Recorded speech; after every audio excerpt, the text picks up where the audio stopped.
చేసుకుంటూ వచ్చారు. అయితే ఇక్కడ ఆ నమ్మాళ్ళు వారు ఏం చేసిన తర్వాత, ఆచార్య తిరువడి చేరిన తర్వాత అప్పుడు వెంటనే వీరు ఏం చేశారు, వారి గుర్తు ఇక్కడ ఉండాలి అనేటువంటి ఉద్దేశంతో వారు నదికి వెళ్ళి తామ్రపర్ణి నదిలో, ఆ తామ్రపర్ణి నది ఏదైతే నీళ్లు ఏవైతే ఉన్నాయో ఆ నీటినన్నిటినీ కూడాను తీసుకొని వాటిని బాగా కాచారు. కాస్తే అంటే వేడి చేశారు. బాగా వేడి చేయగా ఆ నీటిలో నుంచి తామ్రం వచ్చింది. తామ్రం అంటే రాగి. ఆ రాగి వచ్చింది.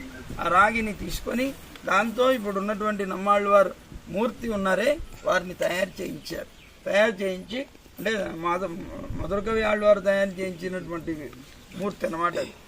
వారిని చేసి వారిని ఇక్కడ స్థిరంగా స్థాపనం చేశారు. ఇప్పుడు మూలవర్లను సేవించారు నమ్మాళ్ళు వారు, అక్కడే చేసి ఉంటారు.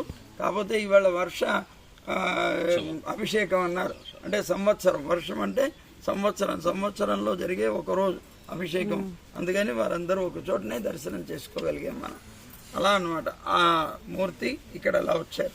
అయితే ఇక్కడికి వచ్చిన తర్వాత ఇక్కడ వారు చేసిన తర్వాత ఇదిగో నాదములు, అది కిందకి వెళ్తే నాదములు ఎక్కడైతే ఇది ఉందో ఆ స్థలం చూడొచ్చు, వారు అనుగ్రహించింది. అయితే ఆ నాదములు మన కుంభకోణంలో పెరుమాళ్ళు ఉన్నారు, సాంగపాణి పెరుమాళ్ళు, అక్కడికి వెళ్ళి సేవించుకుందామని వెళ్ళారు. వారు ఉత్తరాదిలో ఉండేవారు, మధురలో.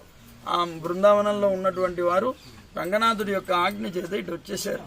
ఇటు వచ్చి దివ్య దేశాలన్నీ సేవిస్తూ కుంభకోణంలో సాంగపాణి పెరుమాళ్ళ దగ్గరికి వెళ్ళారు. చేసి పెరుమాళ్ళకి మంగళాశాసనం చేస్తున్నారు. ఇక్కడ ఎక్కడైనా సరే ఆళ్వార్ల యొక్క పాసురాలతోనే హారతిస్తారు. ఇప్పుడు కూడా మనం సేవించాం, ఆళ్వార్ల యొక్క పాసురాలతోనే హారతిస్తారు. అలాగే అక్కడ వారు వెళ్ళినప్పుడు వారికి పెరుమాళ్ళకి మంగళాశాసనం చేస్తూ వారు నమ్మాళ్ళు వారు